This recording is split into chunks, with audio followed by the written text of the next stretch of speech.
This is God Beats Productions exclusive.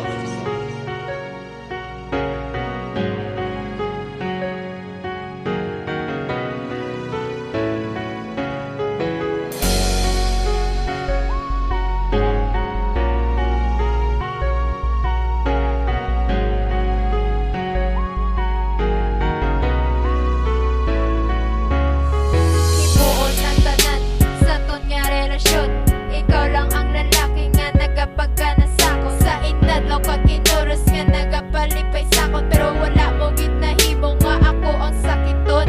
Biskan ginapabayan mo ta ang tanan palagat tagit ka. Salamat gid sa tanan-tanan para gini sa imo gisulat nga tinaga. Himuon ang tanan para hindi ka lang madula. Palagat tagit ka halin na sa akong bibig. Ikaw lang gid isa sa dugan ko nagabahig. Ikaw lang gid isa, ikaw lang gid isa, ikaw lang gid isa. Diyan lipatihan mo gid ha, wala na ko iban. Ikaw lang gid isa, kita lang gid duwa ang unod sa propesiya. Sa last ko di nga pitag tani ikaw ang manamian. Ikaw lang gid isa, wala na gid ko sang iban. Ganit subong palagat tagit ka.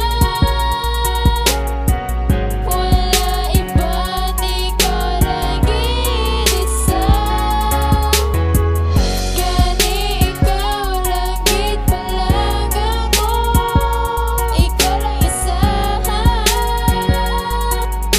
Himuon tanan para lagit simo. Himuon ang tanan para sa ton nga relasyon. Bilib na ko simulang ga wala ka kita nung agubo sa aton nga relasyon. Himuon ko gid espesyal pangabay ko sa Ginoo nga kita mapakasal. Madamo man sa tulisaan pero wala gid ya katutlan. Palangga tagid kalihog imulang tandaan. Ganit patiyan mo tanan ang akon nya ginapangambal. Promisa ko simulang ga hindi na ko magpakabal. Pasensya sa tanan sa akon nya kadungulan. Mapakabago na ko si mapasensya lagit sa tanan.